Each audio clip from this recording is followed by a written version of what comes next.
We expect Her Excellency Dr. Samia Suluhu Hassan, President of the United Republic of Tanzania, to arrive at around 9:55, and then we'll proceed to welcome remarks from Honorable Ambassador Mohamed Thabit Kombo, Minister for Foreign Affairs in the East African Cooperation. Will be followed by remarks from His Excellency Ahmada Al-Badoui Mohamed Faki, Ambassador of the Union of Comoros and Dean of the Diplomatic Corps. I'll then invite again Honorable Minister to come and invite Her Excellency Dr. Samia Suluhu Hassan, President of the United Republic of Tanzania, to deliver her address. After the speech from Her Excellency Dr. Samia Suluhu Hassan, President of the United Republic of Tanzania, member of the Diplomatic Corps will have an opportunity to greet the President, and then we'll proceed for a photo session just outside this hall. After the photo session, Her Excellency Dr. Samia Suluhu Hassan, the President of the United Republic of Tanzania, will host you in a luncheon which will be at the hall behind this one. We expect Her Excellency the President to depart at around 12:55, and then our program will end at 1 p.m. Please feel free to continue your conversation. Thank you. We'll be back shortly to start our program.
Your Excellencies, distinguished guests, As we prepare for the arrival of our guest of honor, I'd like to make two announcements. One, for those who require interpretation services, please raise up your hand so that you can be provided with the gadget.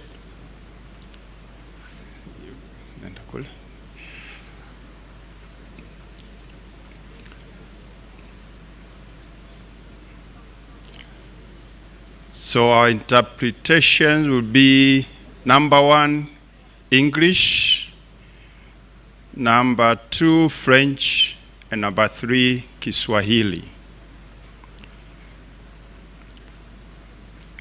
We also appreciate your discretion regarding photography during the formal moments, and I will share them with you through the Ministry of Foreign Affairs and East African Cooperation. Thank you.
Your Excellencies, for those who have received this gadget, just a few how to use it.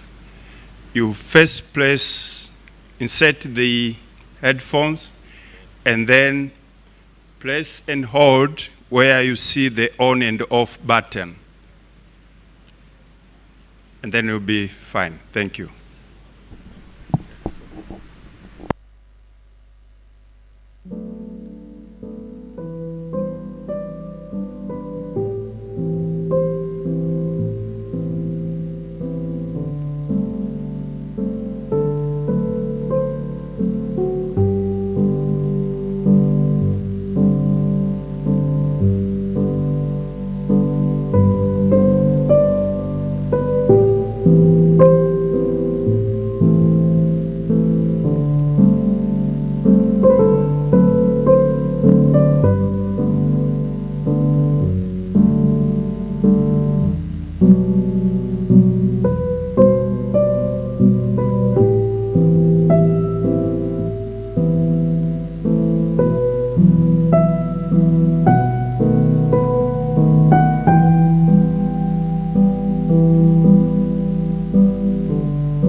Your Excellencies, distinguished guests, we shall proceed shortly.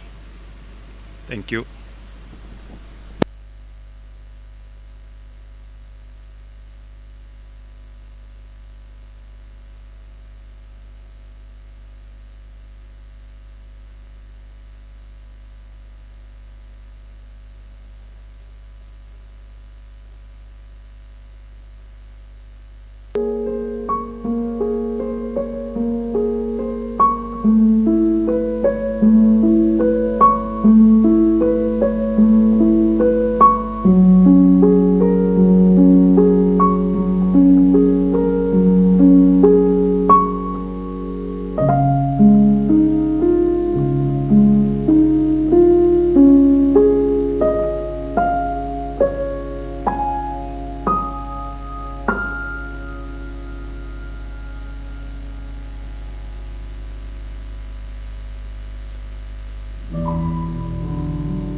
Your Excellencies, Ambassadors and High Commissioners, distinguished guests, ladies and gentlemen.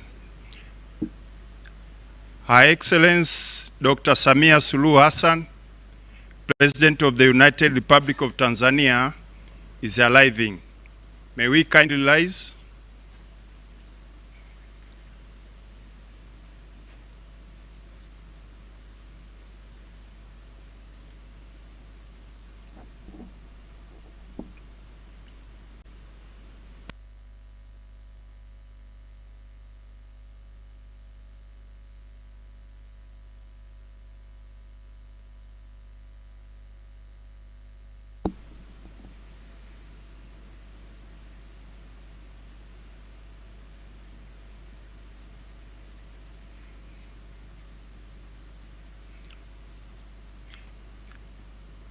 Your Excellency, Dr. Samia Suluhu Hassan, President of the United Republic of Tanzania, with your permission, may I please ask your guests to take their seats.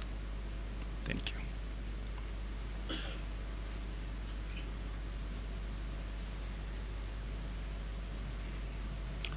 Your Excellency, Dr. Samia Suluhu Hassan, President of the United Republic of Tanzania, Honorable Ambassador Mahmoud Thabit Kombo, Minister for Foreign Affairs and East African Cooperation, Honorable Ngwalu Jumanne Magembe, and Honorable James Kinyasi Milia, Deputy Ministers for Foreign Affairs and East African Community, respectively, Permanent Secretaries and Deputy Permanent Secretary of the Ministry of Foreign Affairs and East African Cooperation, Ambassador Yusuf Mdolwa, Chief of Protocol, Your Excellency Dr. Mahmoud Ahmada Al-Badawi Mohamed Faki, Ambassador of the Union of Comoros and Dean of the Diplomatic Corps, Excellencies, Ambassadors and the High Commissioners, Heads of Diplomatic Missions,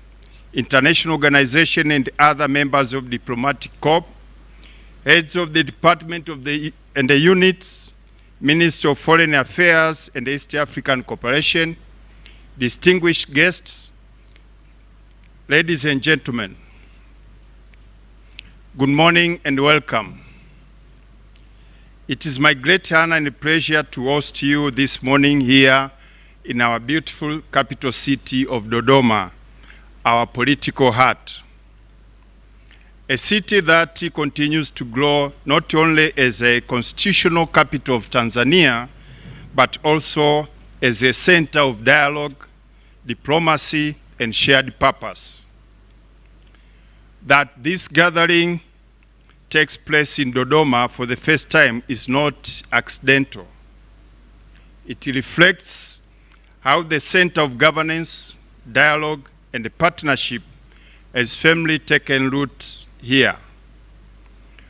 On behalf of Our Excellency Dr. Samia Suluhu Hassan, President of the United Republic of Tanzania, I warmly welcome you all. Karibuni sana and feel at home. It is now my honor to invite our first speaker to offer brief welcoming remarks. Please join me in welcoming Honorable Ambassador Mahmoud Thabit Kombo, Minister for Foreign Affairs and East African Cooperation.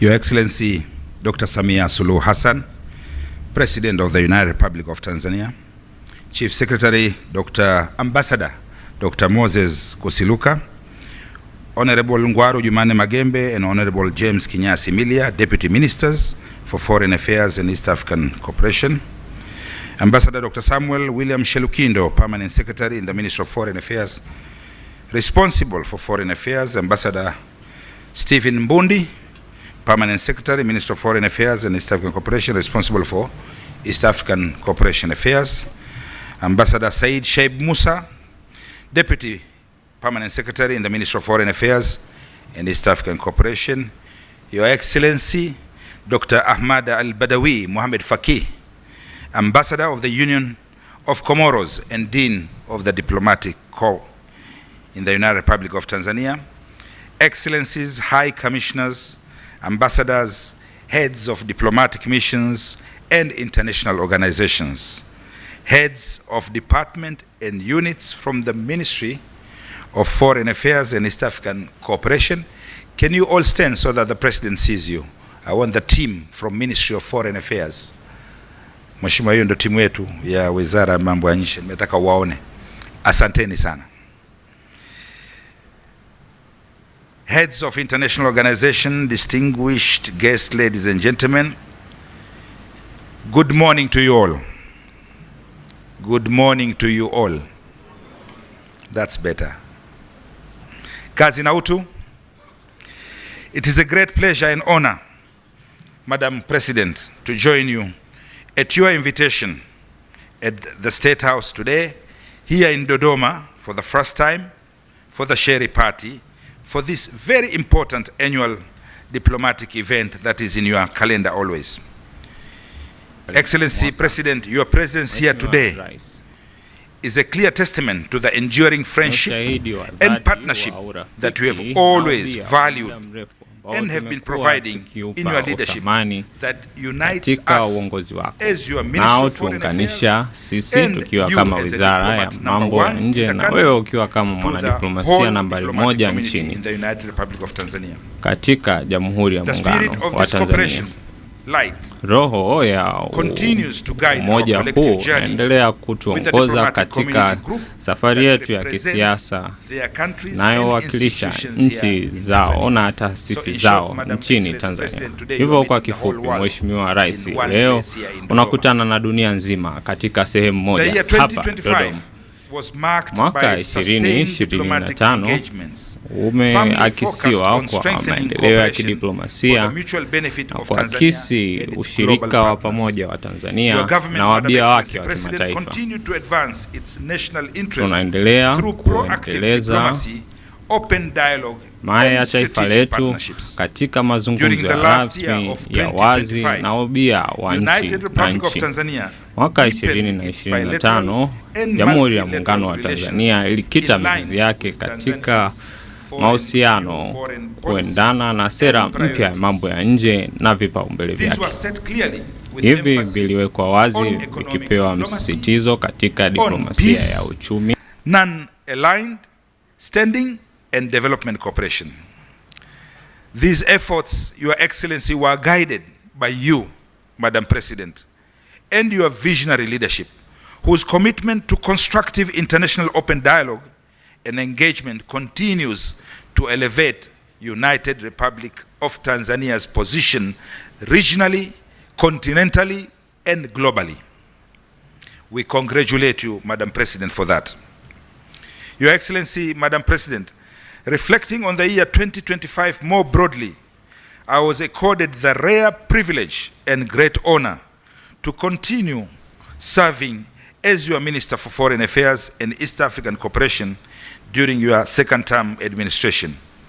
I remain deeply grateful to Your Excellency, Madam President, for your renewed trust in me personally and the confidence level you have always given me. I have no enough words of appreciating this great honor that you have extended in my career. I say, Mheshimiwa Rais, asante sana. I would also like to take this opportunity in front of you, Madam President, to thank all the members of the diplomatic community here in Tanzania for their continued cooperation and support that they've provided me personally and my whole team in the Ministry of Foreign Affairs. I once again reaffirm my commitment to discharge my duties together with the team diligently, with renewed vigor, and to work closely with all the diplomatic community members and to ensure that their tour of duty in the United Republic of Tanzania is both productive, fulfilling, and a very memorable one. Excellency, Madam President, the second half of the last year reminded us all that change is the only constant. At home here in Tanzania, there was unorthodox and unexpected political disruption following the very regrettable events of October 29th during the general elections. These events, Madam President, impacted our country's standing and image globally. Here at home, we witnessed riots and attacks in both public and private properties, including sad moment of loss of lives. And while abroad, we witnessed disturbing developments of increased polarization, diminishing multilateralism, funding cuts, and global economic uncertainty. Our foreign policy and our Tanzanian diplomacy were put to the test for the first time in our history since independence 64 years ago. Madam Excellency President, upon my appointment as your foreign minister, I received many calls and written messages of encouragement and solidarity from many of our close friends and allies. Some included concerns too, while others asked what happened to Tanzania, a known cradle of peace for the last 64 years in the region since its independence.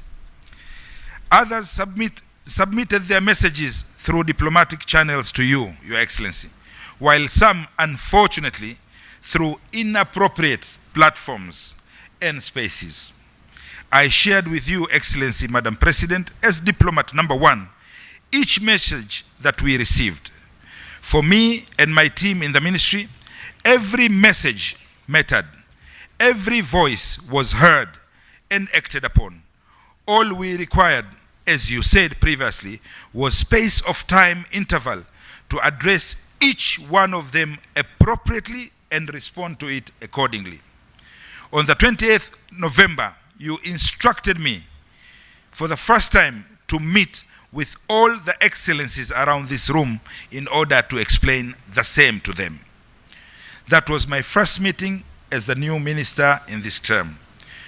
With your able wisdom, Madam Excellency President, and guidance, and upon your instructions and directives, I actively and extensively reached out to all and engaged capitals, allies, majesties, and friends who all welcomed your message with open arms and hearts through the special envoy. Madam Excellency President, to those who needed more clarification, I provided it and shared our narrative. With those narratives, where those narratives differed from ours, I gave them a detailed explanation with supporting evidences. Finally, we were well understood as a nation, and the United Nations agreed to provide space for healing and recovery via your inquiry commission, which I clearly explained to be followed by reconciliation through Your Excellency, Madam President, strengthened for our practical approach, which you clearly mentioned in your speech during the launch of Inquiry Commission, who also met this diplomatic community present here today. Madam President, I also registered our concerns with those whose conduct was inconsistent with our playbook, the Vienna Convention on Diplomatic Relations of 1961, and fell short of long-standing diplomatic traditions and decorum. These too were well noted and received with a feedback provided to you, Excellency. No opportunity was lost and no avenue spared, whether it was a telemeeting with Commonwealth ministers, virtually or bilateral visits, or in the margins of other international conferences. I reached out with your instructions with the same message, Your Excellency, that there is a return to normalcy in Tanzania and the lives of Tanzanians, and that our government is taking bold measures to fix what was tested but not broken. The message was very loud and clear that we stand stronger as a nation, united in our healing process and unified in our recovery. Madam Excellency President, I commend Your Excellency's leadership, consistency, and clarity in your message throughout my journey, which I went around to meet different leaders to deliver this message. We managed to navigate the complexity under your leadership and endured difficulties and sustained momentum. We echo your promise of never shying away from any engagement, and let's have an open dialogue with respect, but in ways and manners that respect our political space, our mutual interests, our dignity, heshima yetu, our values, traditions, and culture. This is consistent with the pillars and principles of our Constitution and foreign policy of the United Republic of Tanzania. That is what makes us Tanzanians a unique identity that we pride ourselves globally. It would be a remiss for me, Excellency Madam President, not to mention and acknowledge all our gallant ambassadors, high commissioners, and diplomats abroad representing our nation. They have been your very strong foot soldiers in diplomacy for staying on course and actively engaging host governments, partners, and people of goodwill with Tanzania with the same message globally.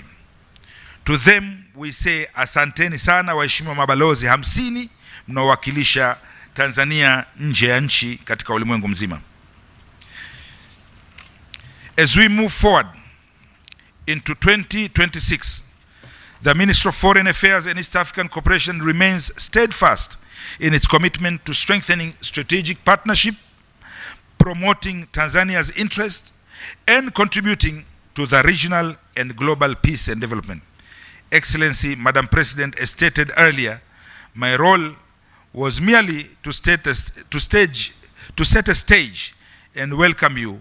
But before I welcome you, I would like now to welcome the Dean of all ambassadors and high commissioners here in United Republic of Tanzania. So, Mheshimiwa Dean, karibu sana.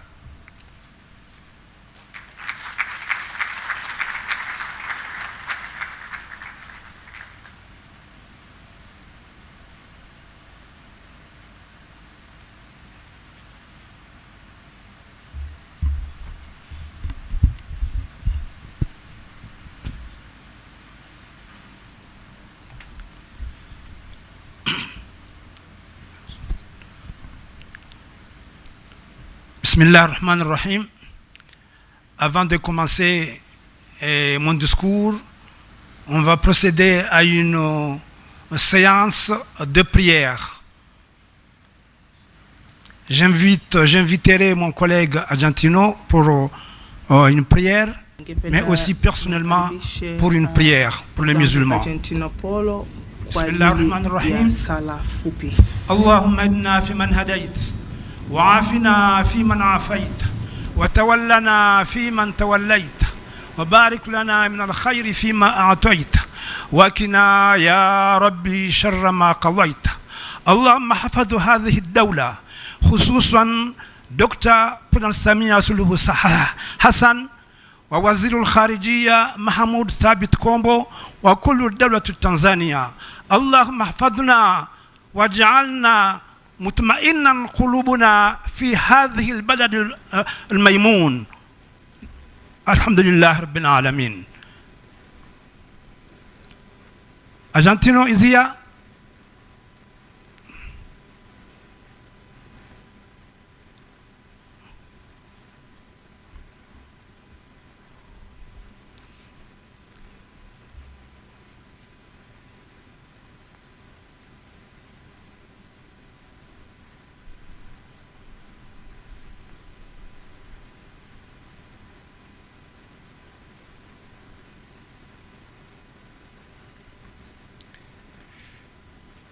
Dear Heavenly Father, we thank you for having gathered us today.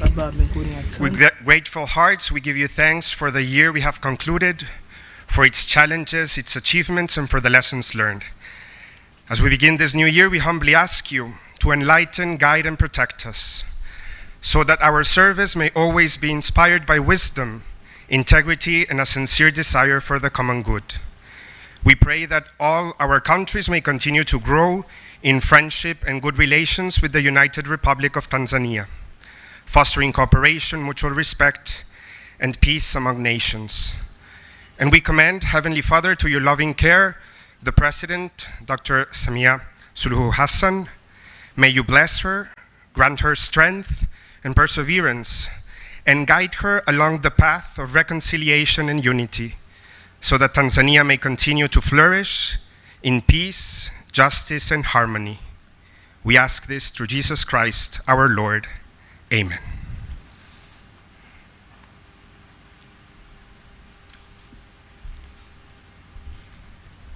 Thank you.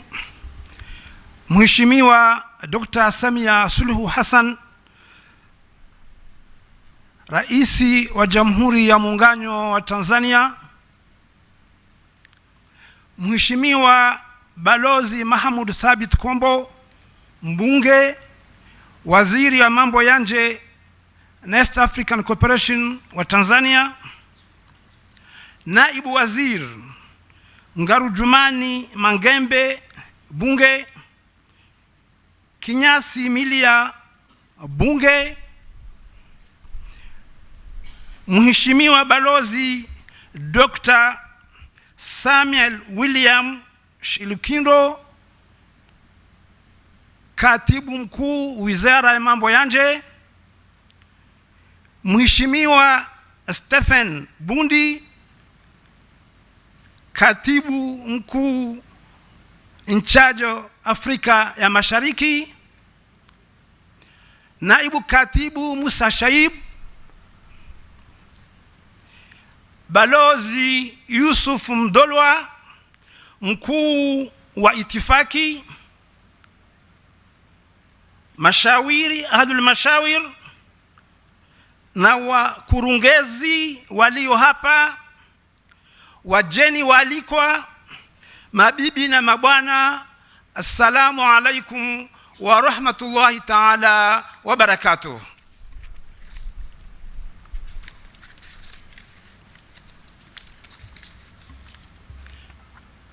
Excellence, Madame la Présidente, c'est pour moi un réel plaisir de m'adresser à vous, Excellence, au nom de l'ensemble de la communauté diplomatique accréditée en République unie de Tanzanie, à l'occasion de la cérémonie annuelle de présentation de vœux du Nouvel An 2026.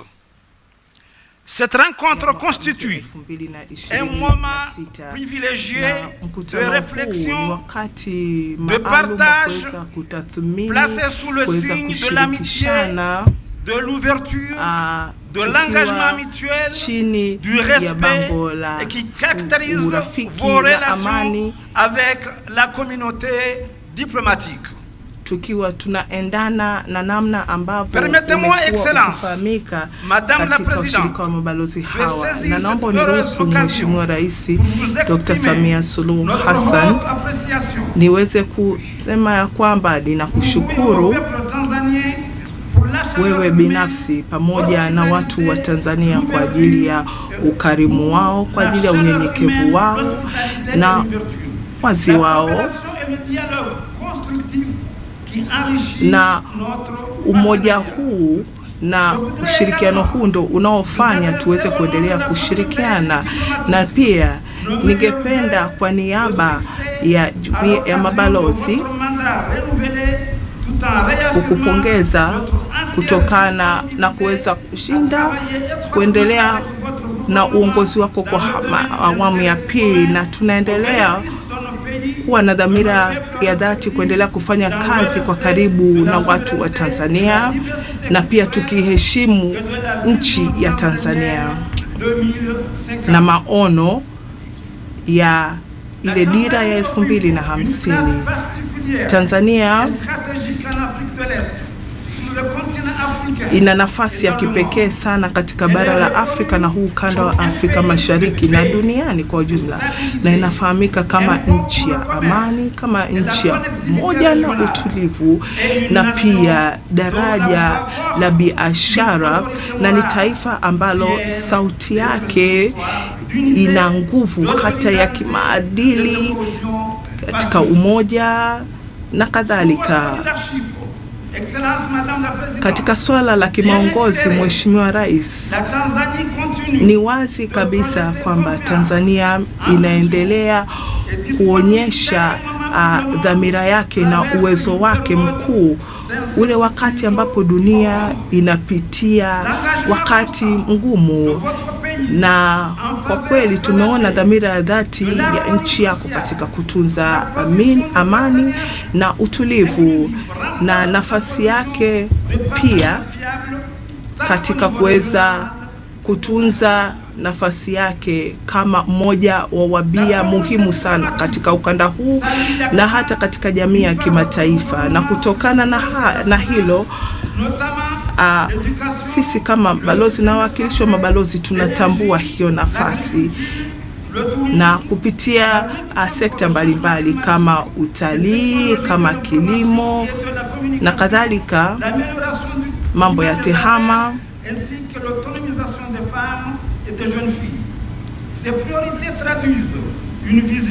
hata katika swala zima la uongozi wa wanawake tumeona kabisa namna gani yote haya Tanzania mmezidi kuwa vinara na kuonyesha namna gani mnaweza kuonyesha mfano. Na unajua mataifa mengi waga yanapitia kipindi cha jaribiwa kama hiki, kwa hiyo kitu ambacho kinatofautisha yale mataifa yenye nguvu ni ule uwezo wa kushinda nyakati kama hizi na kuweza kuzishinda kupitia majadiliano na kuweza kuwa na dhamira dhati ya kuweza kusonga mbele. Kwa hiyo sisi kama mabalozi na wawakilishi wa mabalozi kwa kweli tulifuatilia kwa ukaribu sana yale yaliyotokea baada ya uchaguzi mwaka jana 2025, na tukaona namna gani serikali ya Tanzania iliweza kulisimamia swala lote, na pia tungependa kutoa salamu zetu za pole, lakini pia tumfurahia na namna ambavyo kumeweza kuundwa ile tume ili kuweza kuona namna gani ya kuzuia matukio haya huko mbeleni. Kwa hiyo sisi kama wabia ambao tunashirikiana na tunaheshimiana,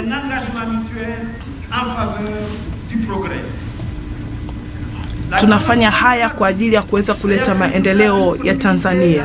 Kwa hiyo tunatangaza kwamba tutaendelea kufanya kazi kwa karibu na serikali ya Tanzania kupitia kuendelea kwa majadiliano na kuendelea kuwa na ushirikiano mkubwa, tukiendelea kusimamia filosofia ambazo hata wewe kama Mheshimiwa Rais unaendelea kuzisimamia.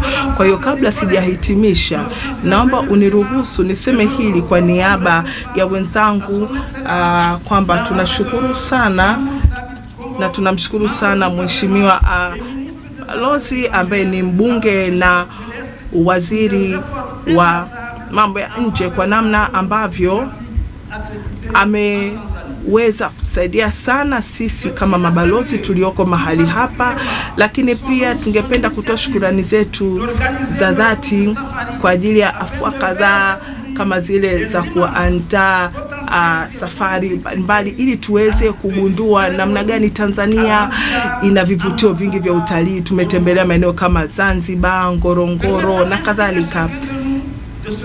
Na pia niruhusu hilo tukio lilituwezesha pia kuweza kugundua utajiri uliopo ndani ya Tanzania na pia kuweza kupeleka hiyo taarifa katika nchi zetu, na namna gani ametuonyesha kwamba yeye ni mzalendo ambaye kwa kweli anafanya kazi yake kwa kudhamiria kwa ajili ya kuendelea kujenga nchi yake. Kwa hiyo nasi pia tunaendelea kuahidi ya kwamba tutaendelea kufanya kazi kwa pamoja ili tuendelee kuwa na mwaka wenye matokeo mazuri, huu mwaka mpya 2026. Kwa hiyo mmoja wa mabalozi ungependa pia kuhakikishia Mheshimiwa Rais ya kwamba wewe pamoja na watu wa Tanzania Mheshimiwa Rais, naomba pia uniruhusu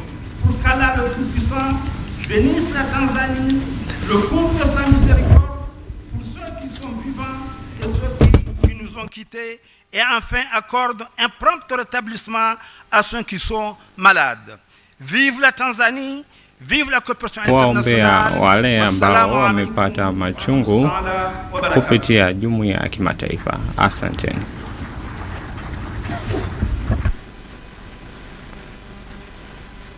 Thank you very much, Your Excellency, for those warm and thoughtful remarks. Ninakushukuru sana Mheshimiwa Balozi kwa hotuba yako hiyo fupi.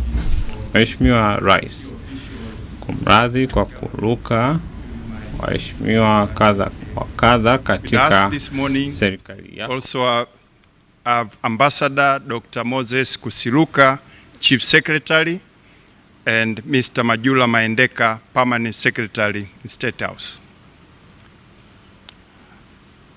Once again, Your Excellency, it is now my pleasure to invite Honorable Ambassador Mahmoud Thabit Kombo to welcome Her Excellency Dr. Samia Suluhu Hassan, President of the United Republic of Tanzania, to deliver her address.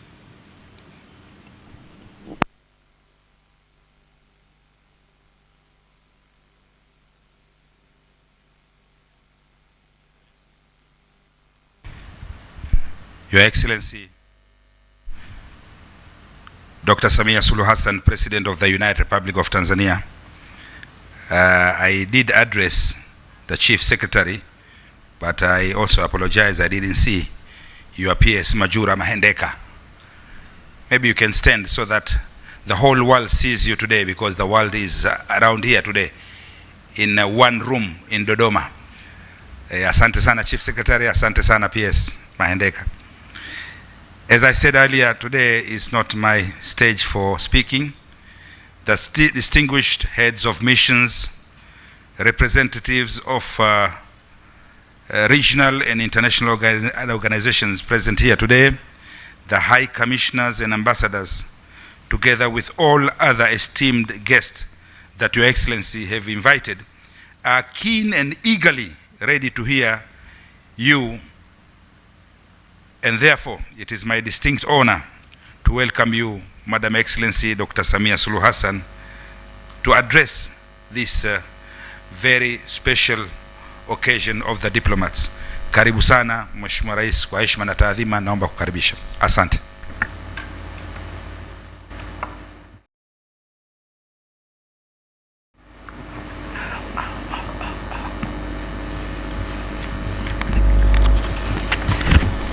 May we please take our seats.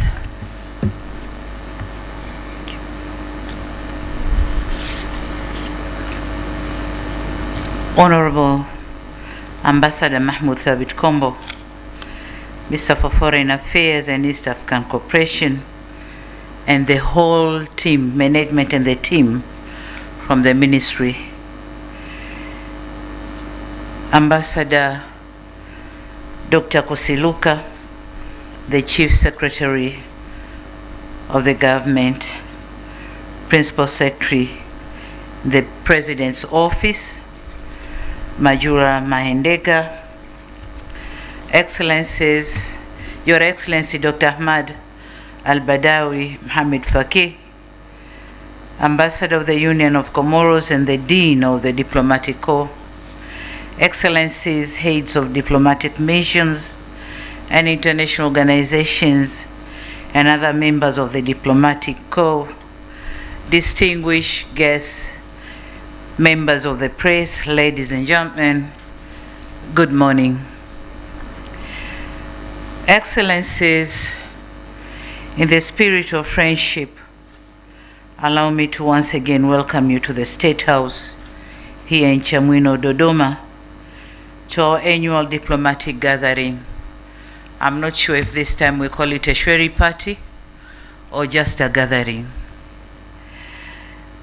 The first ever to be held here in our capital city.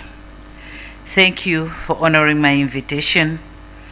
And as we begin 2026, I extend my warmest wishes for the new year to you and the global leaders you present. I'm aware that there are high commissioners, ambassadors, and representatives of international organizations who have joined the diplomatic community since our last gathering. I warmly welcome you and assure you of my personal and the government's full support during your tour of duty in the country. Excellencies, we meet at a time when the international environment remains complex. Conflicts persist, economic uncertainty continues to affect many societies, and climate shocks are increasingly frequent and disruptive. In such a world, Tanzania remains firmly convinced that dialogue, cooperation, and multilateral solutions are indispensable, and the value of diplomacy is not ceremonial, it is essential. The past year has been impactful and one of profound transition, not only for us, but for our neighbors and allies. In memoriam, we pause to honor the prominent global icons who have passed away this last year. Their contributions to development will forever be etched in our history. We extend our deepest condolences to their nations while their legacies challenge us to lead with greater purpose. On the other hand, we have witnessed the wind of change, and we have watched with keen interest the various elections across our continent. We congratulate the newly elected governments in our brotherly nations. Tanzania stands ready to work with these new administrations to strengthen African Union's vision of an integrated and prosperous continent. We note with satisfaction the prevailed democratic resilience across the globe. Despite our own challenges, we celebrate the peaceful transition of power seen in friendly nations abroad, including some of your own countries. Their success provides us with a roadmap for our own institutional reforms. As you are aware, diplomacy is deeply rooted in mutual respect, and I wish to take this moment to extend my warmest congratulations to all nations celebrating their national days this month. Tanzania celebrates with you. Your progress inspires our own, and your friendship is a pillar of our foreign policy. Excellencies, the past year was a significant chapter in Tanzania's journey. Economic diplomacy remained central to Tanzania's foreign policy, with government's efforts focused on attracting investment, strengthening public-private partnerships, and expanding priority sectors to drive economic growth, create employment, and promote inclusive development. My administration remains committed to further unlocking our economy by, among other things, empowering the private sector. Looking ahead, we'll pay particular attention to the blue and green economies, logistics, manufacturing, and digital landscape. Furthermore, we are eager to harness our extractive sector, including natural gas, iron, steel, and critical minerals, to drive national development. Excellencies, as you are aware, we successfully conducted our 7th democratic election, achieving a milestone with nearly 44% women representing in the National Assembly, and the election was solely financed through domestic resources. This underscored national ownership, institutional maturity, and the government's commitment to self-reliance in managing democratic processes. Despite these remarkable achievements, with heavy hearts, we acknowledge the challenges of the unrest and violence on the election day and shortly thereafter. Our response was essential to maintain constitutional order and ensure safety of all citizens and diplomatic community. To our partners in the diplomatic community and the foreigners residing here in Tanzania, I express my sincere sympathy for the uncertainty, service disruption, and internet shutdowns you experienced. I assure you, we remain vigilant to ensure your safety and prevent any repeat of such experiences. Excellencies, democracy is a journey of growth. Every political system contains grievances. It is clear that there is no global formula for these unique challenges, and we must afford each other the space to learn and grow with humility. To those who send solidarity and congratulatory messages, we thank you. To those who didn't, we take note of your feedback too. I ask your friends of goodwill to lend their support to our reforms. And to those who may not share our vision, I ask that you at least respect our sovereignty. The voice of Tanzanians has been heard through the ballot box, and that voice must be respected. To foster national healing, or in order to foster national healing, I've undertaken the following steps. 1, establishment of the Ministry of Youth under President's Office to institutionalize the image of our next generation. But 2, pardoned 1,787 convicts associated with the unrest and violence of 29th October last year. 3, constituted an independent commission of inquiry in accordance with our Constitution. And lastly, pledged to establish a Truth and Reconciliation Commission to proceed our new constitution process. My administration is resolved to use this second term to repair, rebuild, and renew our nation. To my fellow Tanzanians, the discord we witnessed is not who we are. It's not at all. To our international partners, we recognize that stability is the currency of diplomacy. Today, I plead that our path forward will be paved with the stones of justice, dialogue, and a renewed respect for the democratic process. And in this regard, allow me to quote philosopher Søren Kierkegaard, who once said, "Life can only be understood backwards, but it must be lived forwards." In this context, as a country, we understand the mistakes of our past, but our eyes are fixed firmly on the future. Excellencies, Tanzania remains one of the Africa's fastest growing economy, with almost 6% GDP growth and inflation maintained at a stable 3.3%.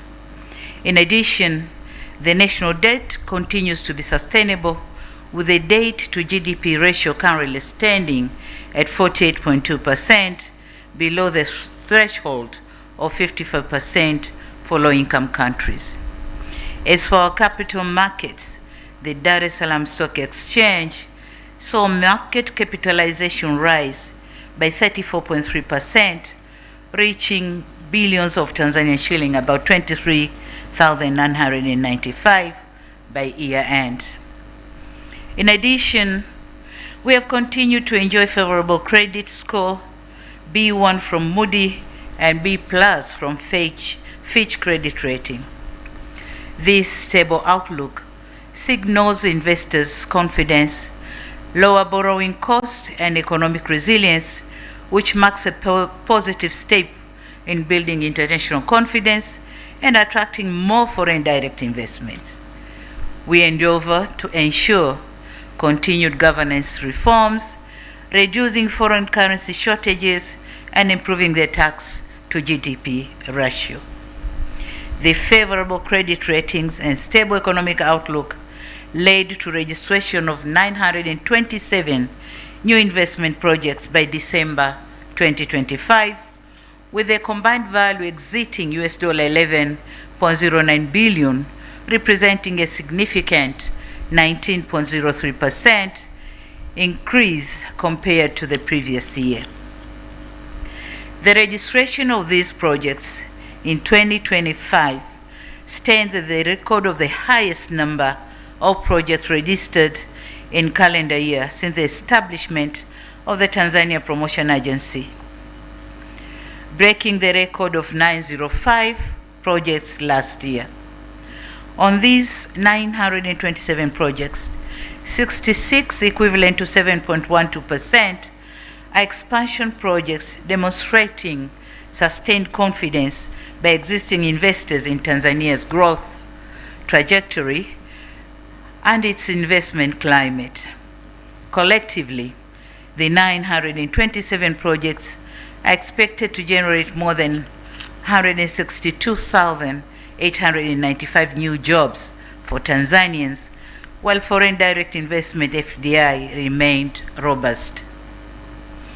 Local investors' participation also remained strong, with 288 projects, equivalent to 31.07%, expected to be implemented by domestic investors, reflecting growing confidence among Tanzanian entrepreneurs. To our investors, we pledge to ensure the existing and new investments are protected and secured. On the other hand, in 2025, we continued with our industrialization journey, and we have experienced a rise in key economic sectors. The leading sectors include agriculture, of which its productivity continued to grow, with the food self-sufficiency ratio standing at 120% in 2024-25, reflecting a growth of around 3.2% over the period. In mining, we witnessed a further surge in activity, with mineral production increasing by 48.27% from 10.6 trillion in 2023-24 to 15.8 trillion in 24-25. The percent driven largely by gold, coal, building and industrial material. We are leveraging the 47.27% surge in mineral production witnessed in 2024-25 to bolster our national economic security. We now require large-scale miners to refine and sell at least 20% of their gold to the central bank to bolster our foreign reserves. We have also witnessed notable growth in the tourism sector, with receipts rising from $1.3 billion in 2021 up to $4 billion in third quarter of 2025. Furthermore, Tanzania was honored as the world's leading safari destination 2025 at the World Travel Awards, reaffirming our standing as a premier global destination for wildlife and nature-based tourism. This recognition attests to our strong commitment to conservation, high-quality service delivery, and suitable tourism development, while further strengthening investor and visitor confidence in Tanzania as a safe, attractive, and rewarding destination. To further promote tourism, trade, and connectivity across the African continent, Air Tanzania expanded its route network in 2025 to key destinations and supporting the growth of intra-African tourism. We remain focused on expanding our connectivity, accelerating infrastructure development, and diversifying tourism offerings as we position Tanzania as a regional hub for tourism, trade, and logistics in Africa. Excellencies, this year marks the launch of Tanzanian Development Vision 2050, or Dira 2050, aiming for double-digit economic expansion through productivity gains in agriculture and industrial value addition. In this regard, we will also prioritize new economic frontiers by unlocking the blue economy, green economy, logistics, and digital landscape. Key focus will also be placed on harnessing natural gas, and our efforts will be geared toward the finalization of the $42 billion liquefied natural gas project, which will position Tanzania as a major player in the global energy market. On the other hand, the country is building an enabling environment that will attract investment, innovation, and promote local value addition in the critical mineral sector. Our drive will be towards promoting responsible investment that power the technologies of tomorrow, support the global energy transition, industrial development, and ensure direct benefits for Tanzanians. We invite governments, private sector actors, and development agencies to come partner with us in this key sector. My government is committed to managing these resources responsibly, transparently, and inclusively. I note with great enthusiasm the recent G20 endorsement of the critical minerals agenda. Tanzania fully supports this initiative and stands ready to engage actively with international partners to ensure that these resources contribute both global clean technologies and inclusive growth at home. Excellencies, as we all know, to unlock the economy, we need to invest in key infrastructure projects.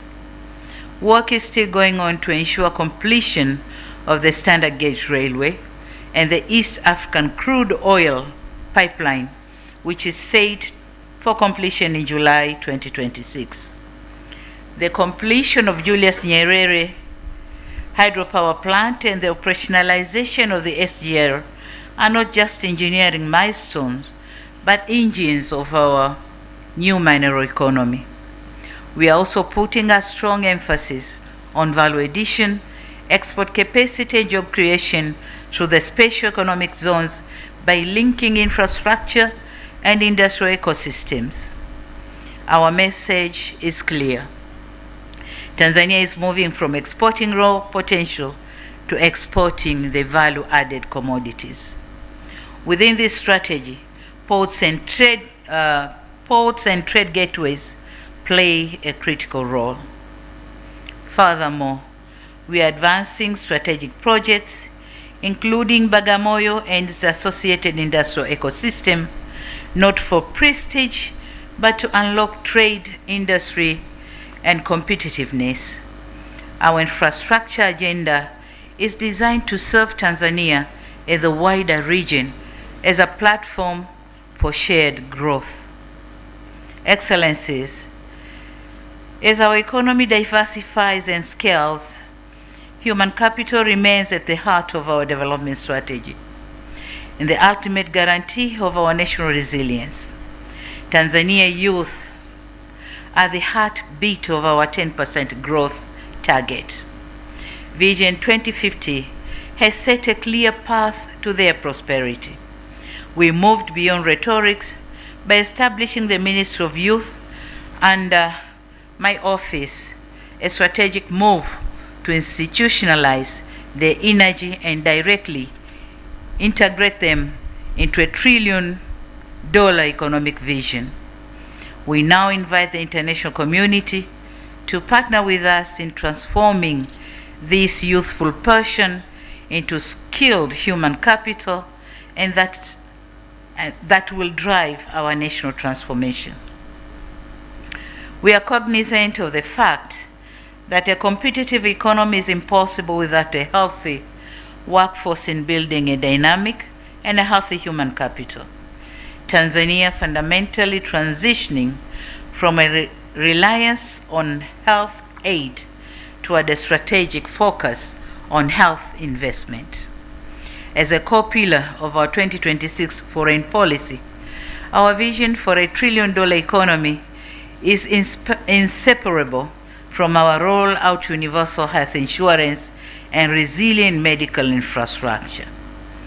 So I take this opportunity to invite the diplomatic community to move beyond traditional assistance and instead engaging with us in medical diplomacy by supporting our ambition to become a regional hub for specialized care. We intend to leverage the high reputation of institutions like Jakaya Kikwete Cardiac Institute to attract both medical as well as sustainable tourism.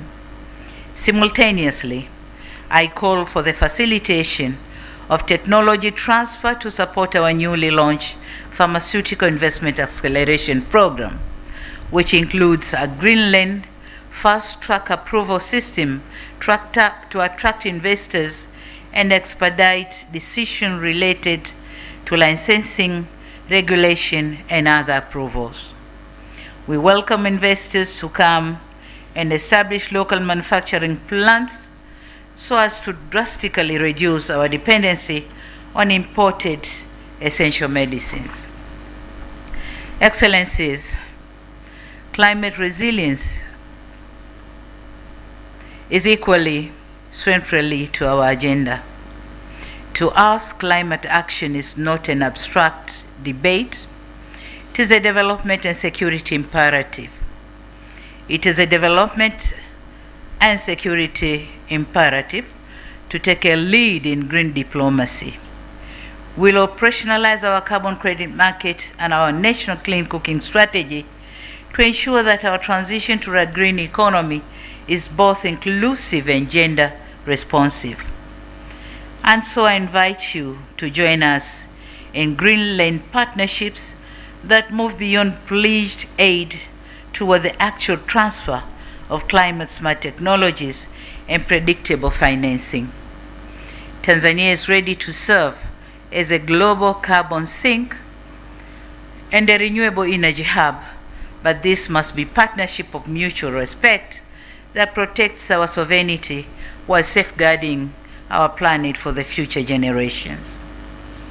Excellencies, I note with satisfaction the great strides made in our bilateral ties with our various countries in the year 2025. We were privileged to undertake various high-level visits to your countries, and we also had the honor to welcome and host high-level dignitaries from your respective countries and across the world. Through these visits, we have significantly solidified and concretized our relations on areas of mutual interest. We will ensure effective implementation of the outcomes of these visits. More areas of cooperation are expected to emerge through the joint permanent commissions and joint cooperation commissions and other joint platforms. We value the partnership we have with your respective countries and organizations and appreciate the significant contribution in the implementation of our national development. Excellencies, allow me now to highlight key milestones we made with some of your countries. We remain grateful to the government of the People's Republic of China for the launch of the China-Zambia Prosperity Belt, the securing of the $1.4 billion of the revitalization of the historic Tazara Railway will not just honor the legacy of our two founding fathers, but position Tanzania as the primary logistics gateway to the entire SADC region. As we are modernizing this corridor, we invite more partners to join us in this prosperity belt where our geography, our youth, and our peace converge to be the modern and competitive Africa. On the other hand, we note with satisfaction our partnership with the Russian Federation through the Mantra Tanzania investment in the Mkuju River uranium project. This $1.2 billion investment aims to unlock one of the world's largest uranium deposits and move Tanzania beyond resource extraction to secure high-value technology and thousands of industrial jobs for our youth. As for our partners in the United States, our collaboration on $2.1 billion project of the Kabanga Nickel project is a shining example of our not business as usual approach to bilateral cooperation by moving towards a final investment decision this year. We are not just opening the mine, but launching a modern green industrial revolution. We value these partnerships for its commitment to domestic refining and value addition, ensuring our resources are converted into high-quality jobs and shared prosperity. This spirit of openness and shared prosperity is precisely why our diplomatic family continues to grow. We warmly welcome the Slovak Republic and Republic of Hungary to the Tanzanian diplomatic community, as the opening of their full-fledged embassies in Dar es Salaam marks a significant milestone in our commitment to deepening economic diplomacy and expanding strategic partnership across European continent. In this respect, through you, Excellencies, Ambassadors, and High Commissioners, on behalf of the Government of Tanzania, I wish to extend our sincere gratitude to your governments for the unwavering support that facilitated smooth bilateral engagements. Excellencies, fostering regionalism is one of the key principles of our foreign policy. We firmly believe in and appreciate the role of regional and sub-regional organizations in addressing regional challenges, be it development or peace and security challenges. As the host of the East African community, we remain committed to the East African Vision 2050, and we will continue to champion the Common Market Protocol and the promotion of Kiswahili as a regional lingua franca. Tanzania has successfully moved from a position of cautious protectionism to one of proactive leadership, facilitating free movement of goods, labor, and services that underpins the 2026 goal of a more unified and competitive East African cooperation. Excellencies, as founding member of SADC, our role in the region will continue to be defined by a resolute commitment to collective security and the principle that regional development is impossible without peace. Tanzania can be viewed as a consensus builder for its pivotal role of successfully hosting the landmark joint EAC SADC summit in Dar es Salaam to harmonize fragmented peace processes into a single cohesive African-led framework. This summit sent a clear message that just as our challenges are shared, so must be our solutions, reaffirming the mantra African solutions for African problems. Excellencies, on the continental stage, Tanzania's voice has never been more vital.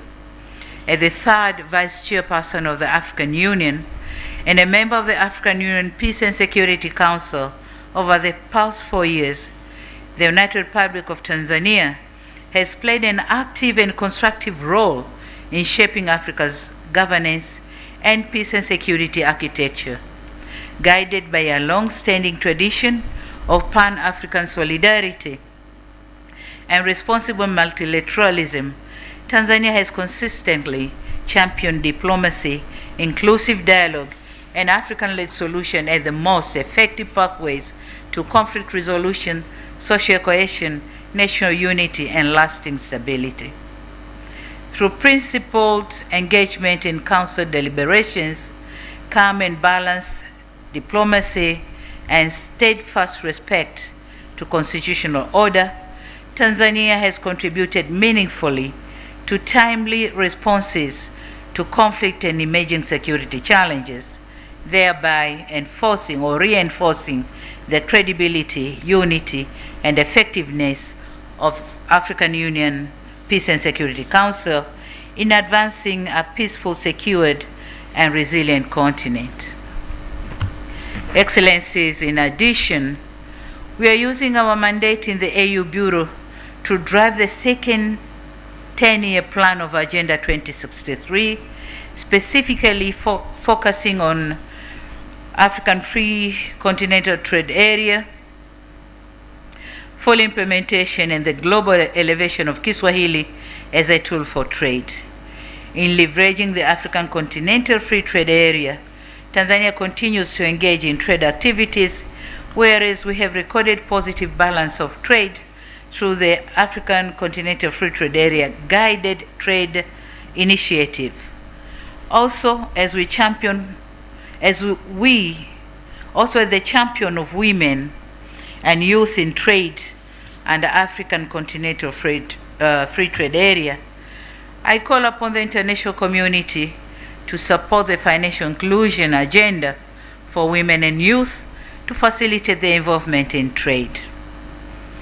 On multilateralism, Excellencies, we are meeting at a time when the global architecture of cooperation is under strain. Growing unilateralism threatens to bypass the very institutions that have maintained global peace for decades. Tanzania's response to this trend is clear. Multilateralism is not optional, it is essential. Tanzania's commitment to regionalism and multilateralism remains unshaken. In an area of growing unilateralism, we believe multilateral platforms are the only way to balance interests and coordinate actions for the global good. In 2025, we utilize every multilateral platform to advocate for a more equitable global financial architecture, refuse to be mere spectators in debates that affect our sovereignty. We use our voice to urge the global powers to ensure that the rules of the international system work for many, not just for the few. Excellencies, the year 2025 also carried special significance for the international community as the 80th anniversary of the United Nations. For Tanzania, this milestone was not merely commemorative. It was an opportunity to reaffirm our enduring faith in multilateralism, international cooperation, and the founding principles of the United Nations. In our engagement at the United Nations during this anniversary year, Tanzania underscored a clear message that the credibility and relevance of the multilateral system must be preserved through equity, inclusiveness, respect for international law, and meaningful reform, particularly to ensure that the voices and interests of developing countries are fully reflected. Tanzania reaffirmed that peace, development, and human dignity are inseparable, and that global challenges demand collective, rule-based solutions rather than unilateral actions. Excellencies, it is undeniable that Tanzania's outlook on the global scene in 2025 was both prospective and challenging. In the year 2026, our voice will be raised to offer solutions, and our efforts will be concerted to resolve challenges. We'll do so guided by our traditional tenets of promotion of peace and stability, good neighborliness, adherence to the principle of non-alignment, non-interference in domestic affairs of other countries, upholding human rights, including the rights to development, and promoting regionalism and multilateralism. Tanzania will therefore not seek to take sides in a divided world, but rather will seek to build bridges that will bring the world together. Our commitment is towards a world governed by law, not by force. Excellencies, It will be remiss of me if I do not appreciate the support rendered by your respective governments to various candidatures of Tanzania in different organizations whose elections was held in 2025. Moreover, in advancing our cultural diplomacy, Tanzania continues to champion the promotion of Kiswahili as a unifying language that connects peoples, culture, and economies across borders. A particularly historic milestone was reached last year with UNESCO's decision to recognize Kiswahili as one of the official languages of its General Conference. This decision of a profound importance, as it marks the very first time a language of African origin has been accorded such status as the organization's highest decision-making body. Thank you very much, UNESCO. In conclusion, Your Excellencies, Tanzania remains a friend for all. We are non-aligned but multi-engaged, bridging the global West concessional support or the global East infrastructure support.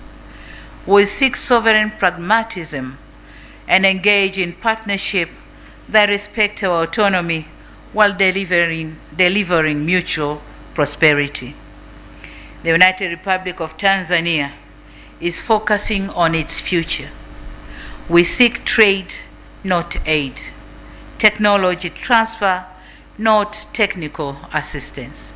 We welcome collaboration in de-risking projects through development financing institutions, export credit, blended finance, and risk insurance. We encourage deeper private sector linkages and strong people-to-people ties through education, skills partnership, and cultural cooperation. We are building a nation that has learned from its past and focusing on its future. I urge you to look beyond the headlines of the past months and see the structural reforms we are undertaking. Our doors are open, our policy is clear, and our resolve is firm. Let us move from dialogue to delivery and from shared intent to shared impact. Let us build together for global prosperity. I end my remarks as I began by wishing you, your families, staffs, governments, organizations, a happy and prosperous New Year 2026. May I now request you to join me in a toast.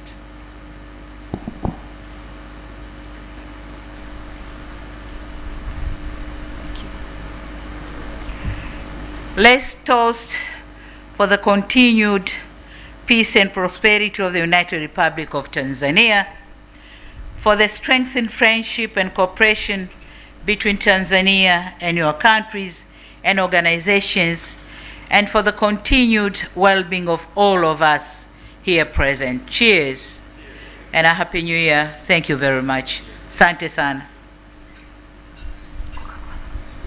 Coca-Cola.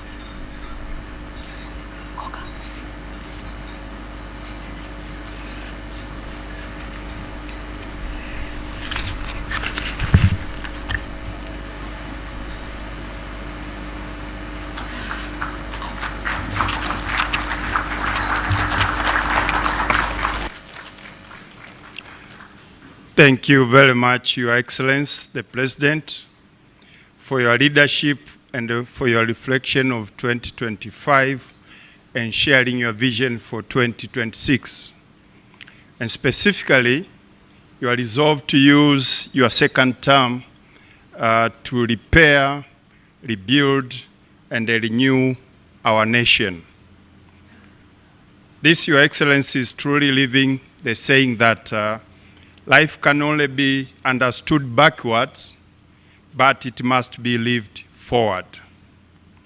And for that to happen, your call for partnership speaks volumes.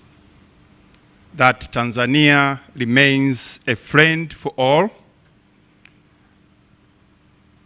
Your Excellency, the President, we thank you. Your Excellencies, honorable guests, we will now move forward from formal remarks to a one-by-one greet Her Excellency the President session. Your Excellency, with your permission, may I kindly invite you to proceed to the center of the stage for the diplomatic community to greet you.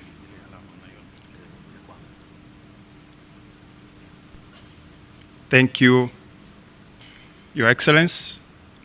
Your Excellencies,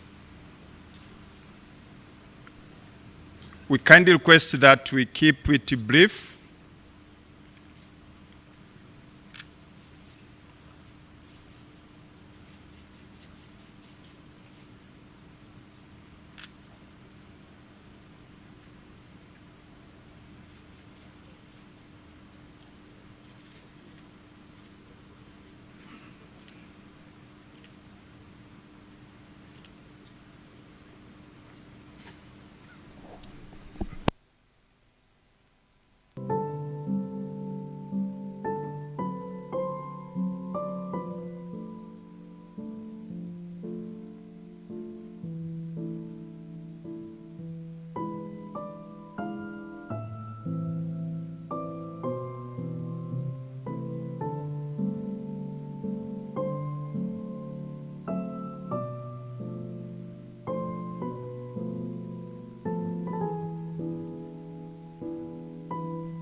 Your Excellencies, we kindly remind you to keep it brief.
Your Excellency, thank you for your patience.